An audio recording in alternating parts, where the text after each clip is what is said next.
had 2 stories about birds. Shall we have a third, perhaps, from a bird? It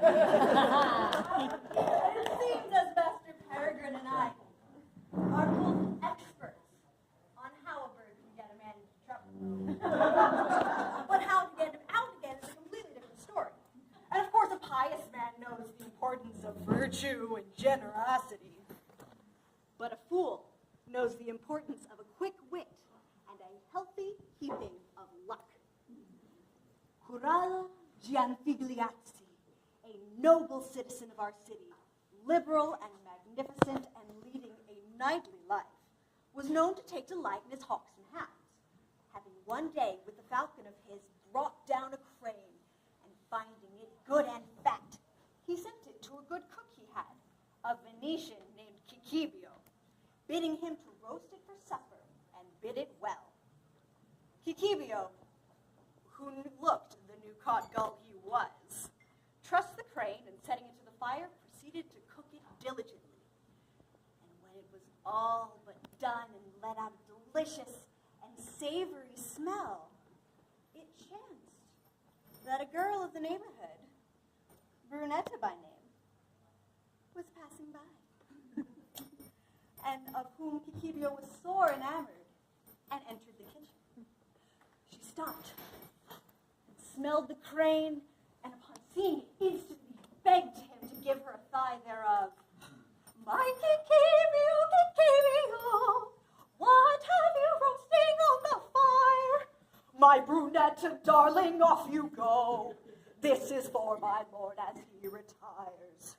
Surely I, the master of your heart, deserve a piece, Kikibio, a tiny bite of thigh. My Brunetta, no, you shall not change my mind. This is for my lord as he retires. Then, Kikibio, you shall not taste of mine, if you keep from me my heart's design. Take the thigh, you temptress, and be gone. This is for my lord as he retires. In brief, many were the words spoken between them, and at last Kikibio, as not to anger his mistress, cut off one of the thighs of the crane and gave it to her. Oh. The bird was then set for Messrs. Corrado and certain stranger guests of his, lacking a thigh. And the former, marveling at this, called Kikibio and asked him, what was come of the other thigh? And that liar of a Venetian said without hesitation, my lord, cranes only have but one thigh and one leg. What the devil? Cried Corrado in a rage. They have but one thigh and one leg. Have I never seen a crane before? Oh, my lord, replied Kikibio, it is as I tell you. And when it pleases you, I will cause you to see it in the quick. Corrado, out of regard for the strangers he had with him, chose not to make more words of the matter, but said, since you say you will cause me to see it in the quick, a thing I never yet have saw or heard tell of, I desire it to see it tomorrow morning, in which case I shall be content. But I swear to you that should it be otherwise, I shall have you beaten so thoroughly that you shall have cause to remember my name to thy sorrow as long as you shall live.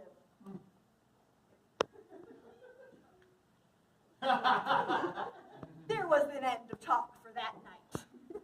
But the next morning, as soon as it was day, Corrado, whose anger was nothing abated for sleep, arose still full of wrath and bade bring the horses.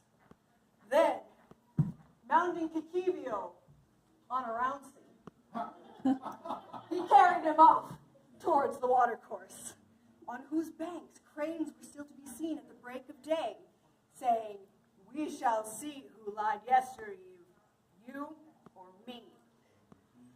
Kikibio, seeing that his master's wrath still endured, knew he needed to make good his lie, but knew not how he was going to do it.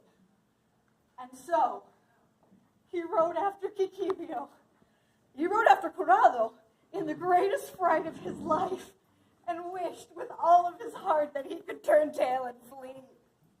But seeing now no way of escape, he looked now before him, and now behind him, and on either side, and all he saw were cranes on 2 feet. But presently, coming near to the river, he chanced to see a round dozen of cranes on the bank, all perched on one leg as they used to do when they sleep. Where he straightway showed them to Corrado, saying, "Now look here, my lord. If you see at those that stand yonder, you will see that I told you the truth yesternight, that cranes have but one thigh and one leg." Corrado, seeing them, answered, "Wait, and I will show you that they have two." And then, creeping somewhat nearer to them, he called out, and at this, the cranes had put down their other leg, and after some steps, took to flight. And Corrado said to him, "How say you now, malapert knave that thou art? Say you now that they have 2 legs?" Oh, poor Decameron, all confounded and knowing not whether he stood on his head or his heels, answered, "Aye, my lord, but you did not say that to the crane last night."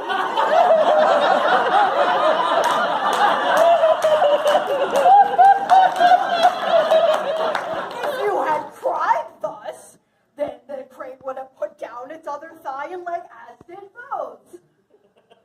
Corrado had much the same reaction as you all. And his wrath was changed to mirth and laughter, and he said, "Decameron, thou art in the right. Indeed, I should have done that." Thus, with his prompt and comical answer, did Decameron avert ill luck and make peace with his master.